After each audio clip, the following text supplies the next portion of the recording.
নমস্কার বন্ধুরা, আজকে আমি আপনাদের দেখাবো ডিমের টেফিন। বিভিন্নজন বিভিন্ন পদ্ধতিতে করে, তো আমি কিভাবে করেছি। তো আমি এখানে ডিম সেদ্ধ করে নিয়েছি আর প্রেশার কুকারে খোলা সমেত আলু সেদ্ধ করে নিয়েছি, কেননা টাইমটা খুব কম ছিল, শর্ট টাইমের মধ্যে করছিলাম। তো করে আলু সেদ্ধ করে ওই আলুটা এই মশলাতে পেঁয়াজ, আদা, রসুন, টমেটো, হলুদ গুঁড়ো, কাঁচা লঙ্কা, একটু কাঁচা লঙ্কা বেশি করেই দিয়েছিলাম, সব দিয়ে নুন দিয়ে ভালো করে মশলাটা কষিয়ে নেবো। নিয়ে দেখুন মশলাটা ভালো করে কষাচ্ছি। কষিয়ে মশলাটা যখন খুব ভালো করে কষাবে তখন ওই আলু সেদ্ধর আলুটা ওটা দিয়ে দিলাম। দিয়ে এবার ভালো করে কষিয়ে নিয়েছি। আর এর পাশে দেখুন ডিমগুলোকেও সেদ্ধ করে সেদ্ধ হয়ে কেটে নিয়েছি, মধ্যখান থেকে ছুরি দিয়ে কেটে নিয়েছি। কেটে নিয়ে মশলাটাকে ভালো করে কষাচ্ছি।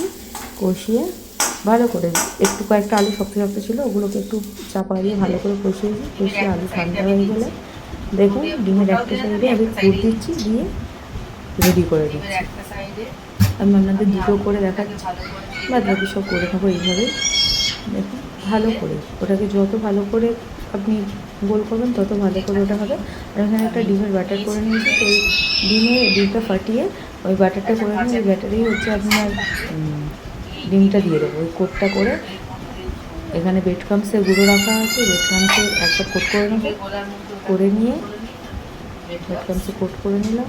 করে নিয়ে আমি আবার ঘুরে আবার দ্বিতীয়বার আবার ওই ডিমের ব্যাটারটায় দিয়ে আবার সেকেন্ড কোট করে নেব। ভালো করে আমি কোট করে নিচ্ছি, কারণ একটা সাইডে তো ডিমে ভালো করে লাগছে না, তাই ওটা ডবল কোট করে নিলে ওটা তাহলে ভালো করে লেগে যাবে। দেখুন এবার আর একবার কোট করে এবার আর একবার যখন লাগিয়ে নিচ্ছি, দেখুন ভালো করে কোটটা হয়ে যাবে।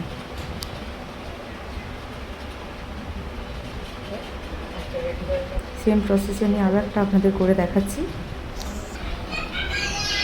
দেখুন সেম প্রসেস আমি আর একটা, প্রথমে না একটু ভাগ ভাগ করে রাখবেন। যতগুলো ডিম আছে, যে এতগুলো ডিমের জন্য আমার এতটা পুর দরকার, নয়তো কোনোটাতে বেশি কোনোটাতে কম, বা লাস্টে গিয়ে হয়তো নাও খোলাতে পারে। তাই প্রথমে আমি একটু ভাগ ভাগ করে মোটামুটি ভাগ ভাগ করে নিয়েছিলাম। নিয়ে এবার করছি এটাকেও ভালো করে ডিমের সঙ্গে করে নিয়ে এই ব্যাটারটা দিয়ে ব্রেড ক্রাম্বসে দিয়ে ডবল কোট করে নেবো।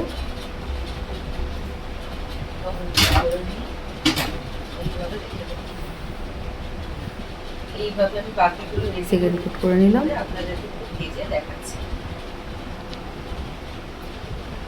এইভাবে আমি প্রত্যেকটা রেডি করে নেবো। দেখুন প্রত্যেকটা রেডি হয়ে গেছে। এবার একদিকে তেল গরম করাতে বসিয়ে দিয়েছি, একদম যখন তেল হুসহুসে গরম হয়ে যাবে তখন আমি একটা করে ডিমের টেবিল ছেড়ে দেবো। একটা করে ছেড়ে দেবো, আস্তে আস্তে একটা করে ছেড়ে দিচ্ছি।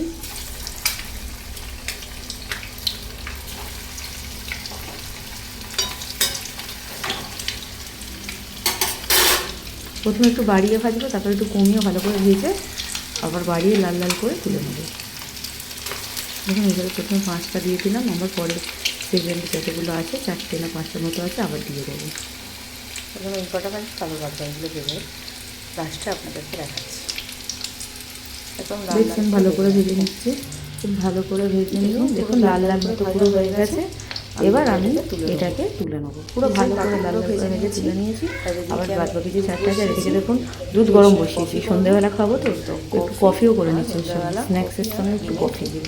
এদিকে ডিমের টেবিল সঙ্গে ওই কফি করলে বেশ সুন্দর খেতে লাগে। দেখুন আমার হয়ে গেছে, কত সুন্দর দেখতে লাগছে। আর পুরো ক্রিস্পি, এত সুন্দর মচমচে হয়েছিল জিনিসটা, মানে প্রচুর দেখুন প্রচুর ক্রিস্পি হয়েছে, খুব সুন্দর খেতে হয়েছিল।